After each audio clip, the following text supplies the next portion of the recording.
Cyclocross Magazine here with Tobin Ortenblad. Just arrived at the course. Have you checked out the course yet?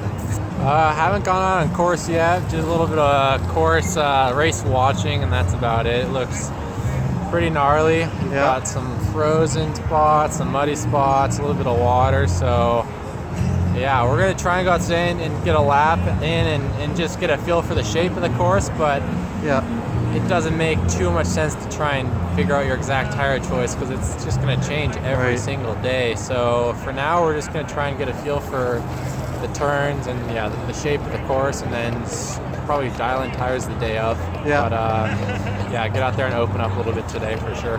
Awesome. So when you're getting ready for a nationals like this, are you watching all those pre-ride videos that we post and things like that?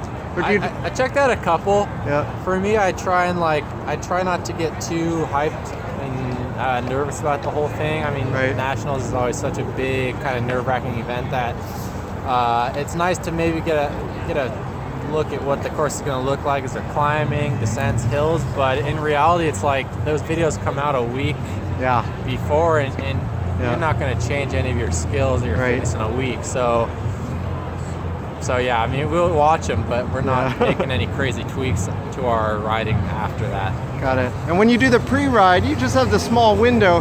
Are you doubling back and checking out corners and trying different lines, or just trying to get a feel for the terrain? Yeah, I mean, we've got a 20-minute window today, which is kind of a joke. Like, what are you gonna do in 20 minutes? You're gonna maybe do 2 laps and maybe double back on some spots, but it's rough because you're not going to be able to change tires. I mean, if you do a lap, then you want to change bikes or change tires, that takes a second. And in reality, it's not very much time to really figure anything out. So I think we're going to go out there and just try and get a feel for, like I said, the shape, the corners, the turns, what's running, what's not running, that kind of stuff.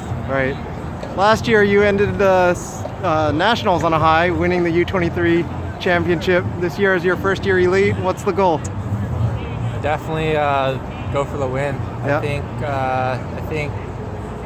I'm at the same level as those guys, so I think that going out there and just kind of being present and just really staying in the moment is going to be important out there. I think a lot of pressure's on Hyde and Powers, and I like that. You know, I'm just here to kind of show them that I'm right there too. So we haven't seen Powers at the races for a while. Do you try to follow up and figure out what they're doing, or? Not too much. Like we were at this little signing thing. I mean, everyone knows Stephen Hyde's been in Europe. Powers has been training, and I've been training and racing. So we'll kind of see what everyone's fitness looks like on Sunday. Right. And now you just mentioned you're hoping to go for the win on Sunday. Could you imagine starting the first ever elite season and saying that a couple days before nationals? No, I mean, everything really, the whole season just came together incredibly. So I think for sure, coming into the season, I wanted a top 5 at nationals, but being able to confidently say, I'm here to race for the win, I was not expecting that at the beginning of the season, but I'm stoked that things have worked out the way they have. You got to be pretty happy with that, right? Yeah, absolutely. And then after nationals, obviously Worlds, but will you stay in Europe for a while? I was planning on staying there through February, or I was kind of flirting with the idea. I think this year I'm going to come home and go back to school. Well, not back. That's the time where I go to school. 1 semester a year after cross season. So this year I'm planning on coming home and doing that. But hopefully, the World's team isn't announced yet, so it's hard to say you're on it. But I'm hoping to make that, and we'd go. If I made that, we'd go for Hyde in the World Championships, and then come home and go do some school again. Finishing second overall in the US Pro CX? You got to be a shoe-in for the team, right?